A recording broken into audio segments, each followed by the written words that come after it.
your man SubSir. You know what time it is, man. It's that time when I just speak my mind about, you know, the things that I like.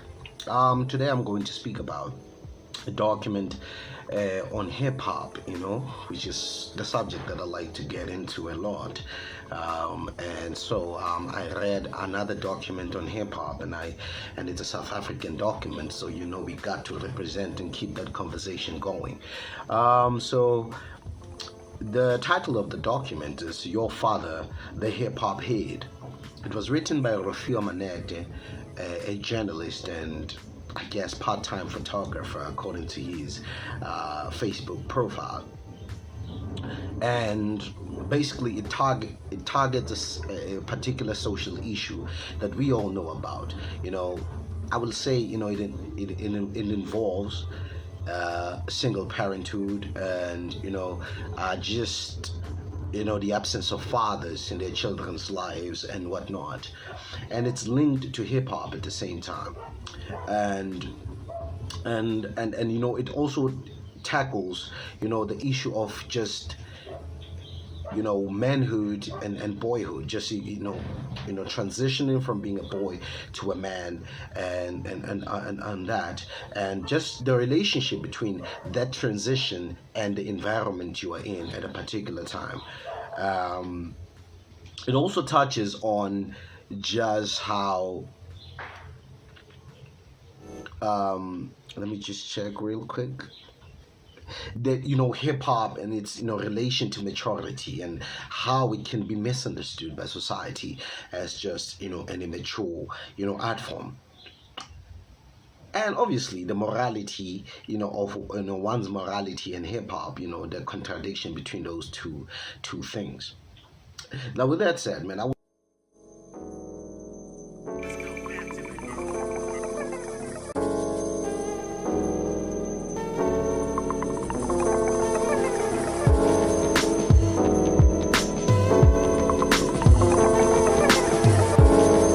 will just begin with where hip hop started.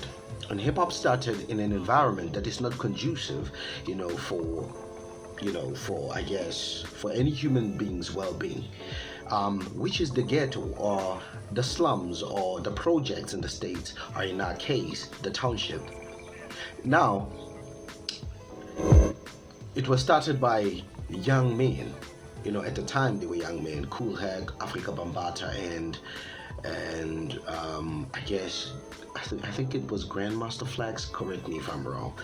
And so these young men at the time in the Bronx began scratching on records, and out of that party or whatever they were doing came hip hop, and it was the most beautiful art form ever created in my perspective, or in my views. The environment at the time, with the oppression, we know the regime was against the development of black people, or the positive development in that regard. And so the marginalization of black people was at the very core of the system's agenda at the time. And so these young men found a mechanism, in a way, to cope with the status quo at the time. Fast forward to today, you find a gentleman like Rofhiwa Maneta. And Rofhiwa Maneta is a journalist whose development was, in a way, influenced by this culture, 1,000 miles or millions of miles away from the Bronx. It happens in Cape Town, and so you can already imagine just the cultural contrast and the differences in just the environment and whatnot. But still, the same effect in terms of energy, got to, got exposed to Rofhiwa. Like I said, 1,000,000 miles or kilometers away from the Bronx. The experience is not so different, though. Rofhiwa himself has gone through his own version of struggle. Growing up in the apartheid era, he also, No, he didn't really grow up in the apartheid era, but it was just, I would say, yeah, it was post apartheid, but it was still really fresh when he was born because he's currently 30 years old. And so that means he was born around the 90s. And this just, before Madiba got out of prison. So why am I basically, starting, this commentary? Because I don't think this is a review. It's because the environment and how we develop into ourselves plays a very big role. And so, Manete, who is writing to his son, is really trying to find words to basically prepare his son for the world. And the world in this case being South Africa, and just the kids' world. I don't know, no, because he's going to grow up in a very different setting, which is going to be the suburbs in this case, because Rofhiwa worked hard and was able to attain, a good environment and say, just, good conditions for his son. And so he's not going to experience most of the things he was, experiencing at the time. But where does this link to hip hop? Growing up, he grew up with a father, and the father loved music, just like, most Africans love music. And so in the house, most of the stuff that was playing was disco, just, the music that was playing at the time in the 90s, and obviously African indigenous jazz like Oliver Mdukudzi is really highlighted in the document. But now the son, on the other hand, is going to grow up exposed to Pusha T, Drake, The Game, Proverbs, Zabs, Lil Brother, you name them, all these guys, who are basically much more different from what his father exposed him to. So there's a contradiction here, because there's a moral contradiction, because now you're trying to be this father, a person who leads someone into a better place, you being a father, and you have to deal with that, and the fact that you are in fact an imperfect person who is also trying to figure out what is happening around them.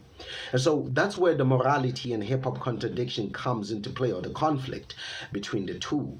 But what makes it more interesting is the fact that even within that, I'm in contradiction between, the morality of one's morality and hip hop, is that you still find references, because he makes a lot of references to rappers, music, and rhymes, and he quotes rhymes of rappers really expressing this conflict, between fatherhood and just, being a person of hip hop.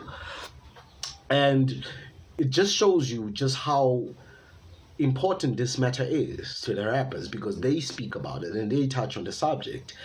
But them being imperfect people and really not hiding it, because yes, there's profanity in hip hop, there is explicit content in hip hop.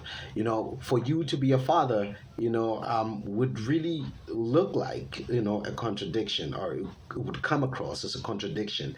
But at the same time, I really applaud the honesty of just the rappers themselves, just to be able to express what they went through.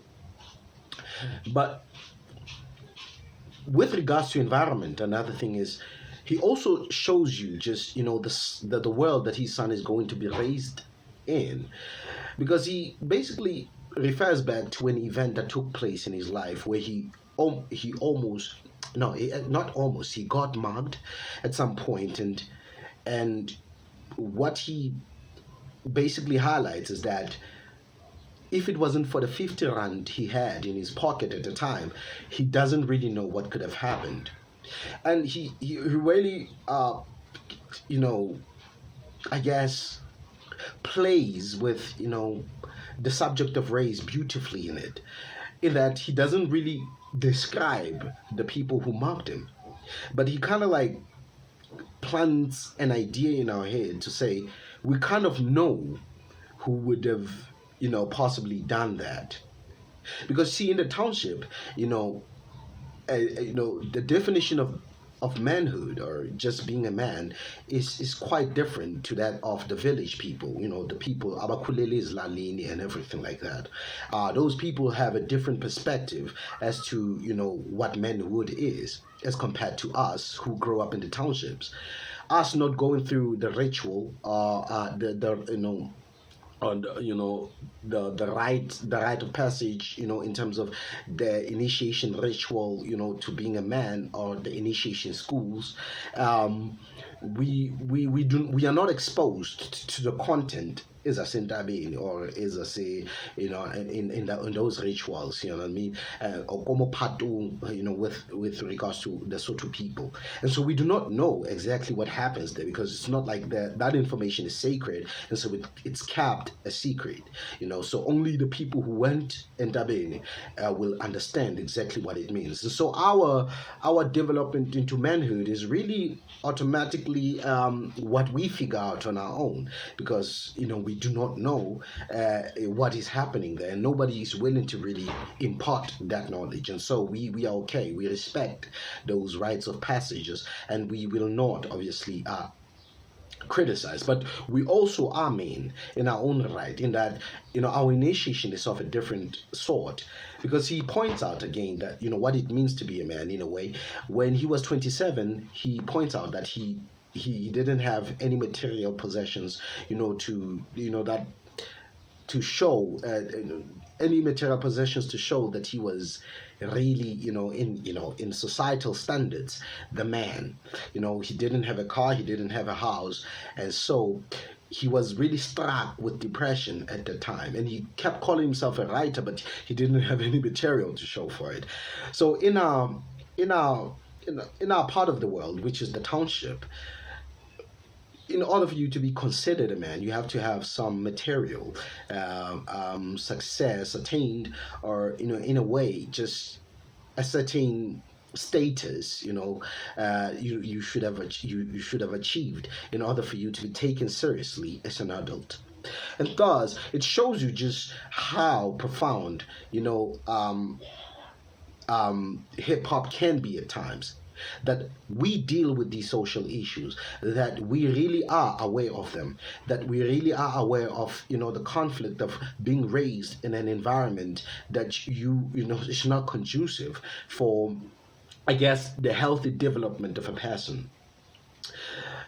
Prior to reading this document, I was watching a video by Dr. Boyce Watkins, where he was making reference to where Kanye West, who is currently the richest hip hop head, and Dave Chappelle, who happens to be the one of the most controversial comedian and one of the richest comedians of our time, in that who are the parents for these guys. And he points out that the apple doesn't fall far from the tree. And this just shows you just how, I think, in a way, where we are as a people, or as black men in society, and how we are perceived by our women and feminist movements and whatnot, as these perpetrators and whatnot. No one is really taking into consideration the environments that make it I guess, conducive for the development of these perpetrators of predators, out of males. And no one is really paying attention to that. And so this guy, Rofhiwa, was really trying to, take us through just the effect of growing up in the township, and finding ways to deal with it. And one of the ways that we, the hip hop heads, found to deal with our circumstances, or the conditions that we are raised in, was hip hop. And though we grew up maybe with absent fathers, and maybe in single parented households, we still managed to come out better than we could have, because a lot of our peers ended up being, like he said, magas, people who developed into predators out to hurt others. But for some reason, a lot of hip hop heads will usually not commit crimes. I'm sure if we had to look at the stats in South Africa, a lot of people that committed crimes were never involved in a way with hip hop. Maybe they were prior to listening to hip hop, but after that, they usually speak of redemption and how they saw their flaws. Why am I basically doing a video on this? Is that we need to really, think of, just art forms or cultures as not just places or let me just say places of ritual, but places where serious discourse can take place, and hip hop is one of those art forms. And I'm using this commentary as well to push the envelope, obviously, you knowing who SubSir is and what he represents, to say that we need to really pay attention to the social ills that we are currently, faced with in the townships. And what we need to do is really engage as a society, and not just as academics and whatnot, because it will usually happen around academia and whatnot. Such subjects happen around academia and not within the cultures or the art forms that we are mostly interested in. What I'm really saying is, Rofhiwa Maneta's document is not a document about hip hop, but a document about the social responsibility that we all have to take. Yet the medium is hip hop, and hip hop should now, be taken serious as, I guess, what Dr. Sipo says it is, like sort of a vehicle, to like, I don't know, remember exactly what he said, but the lens at which society can be kind of like viewed in, like hip hop can be used as a lens to just to pay attention to what is happening in society. Understand? In a way, I don't that's not his actual words, but it's something like that. I hope I make sense. And with that said, ladies and gentlemen, I would love to say that we need to continue having these interactions, but it does not end with hip hop. I so wish that genres like amapiano, genres like house music, genres like R&B can really engage on such issues and create platforms where people can have conversations. And this should also serve as a testimony that hip hop is not just an immature art form that is there to serve the interests of young people who are stupid and ignorant and whatnot, but that hip hop is a social tool that can be used, to gauge the temperature of society. Yeah, I think that's what Dr. Sipa said, to gauge the temperature of society at a certain time. And with that said, I would just like to give, a shout out to Rofhiwa Maneta for really publishing the document, and that, this was not really a review, but really a commentary. And I hope I did justice to it, because I'm not an academic in any way. I'm just a lover of hip hop music. And that to just basically show and to give respect to the work and say, Mr. Rofhiwa, we are listening to you, and we really are always looking out for such content, especially in South Africa, in a South African context. And we are really happy that you were able to do this for us. And hip hop can really be a very important tool, to drive change in our community. And this art form should really be looked into, and given the respect it deserves.